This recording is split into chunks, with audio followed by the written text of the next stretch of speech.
Brought to you by Penguin.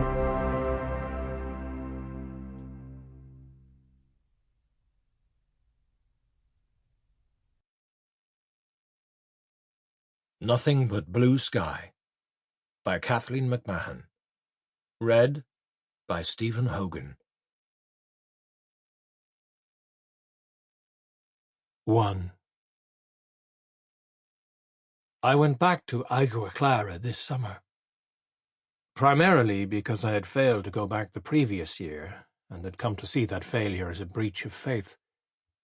It was, at the very least, a breach of the tradition that Mary Rose and I had first established on our honeymoon. Throughout our marriage, we returned to Agua Clara for 2 weeks every summer. Most often, it was the same 2 weeks at the start of July, although one year we had to delay going back by a week to facilitate a family wedding. Another year, we had to fly home early for a funeral.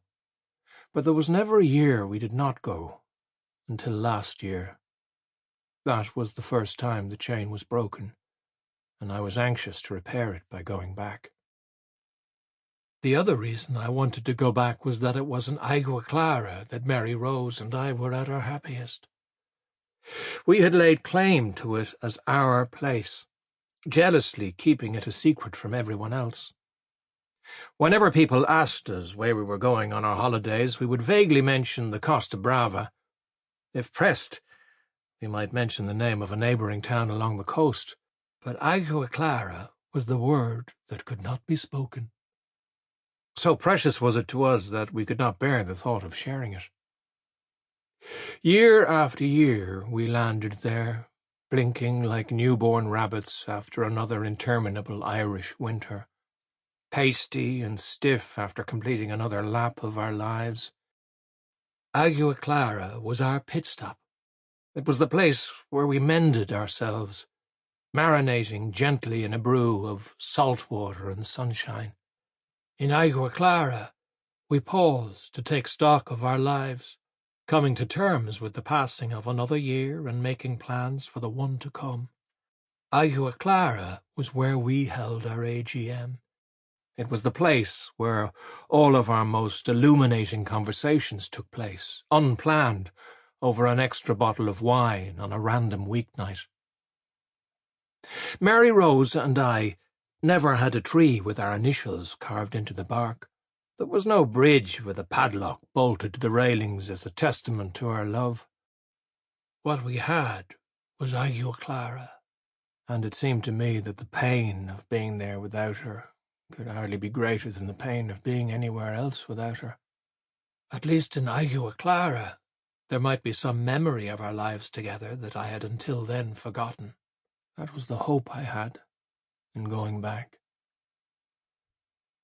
When you return to a place year upon year, there is always the fear that something will have changed.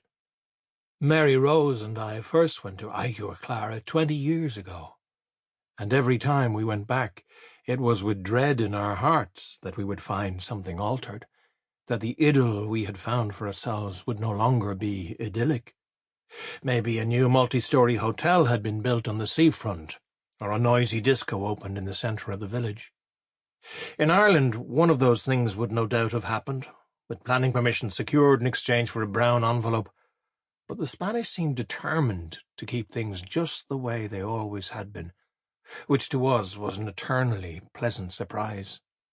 We would fly into Girona, picking up the hire car and pointing it out the road towards the coast, through fields of ladylike sunflowers and farmhouses of dark gold stone.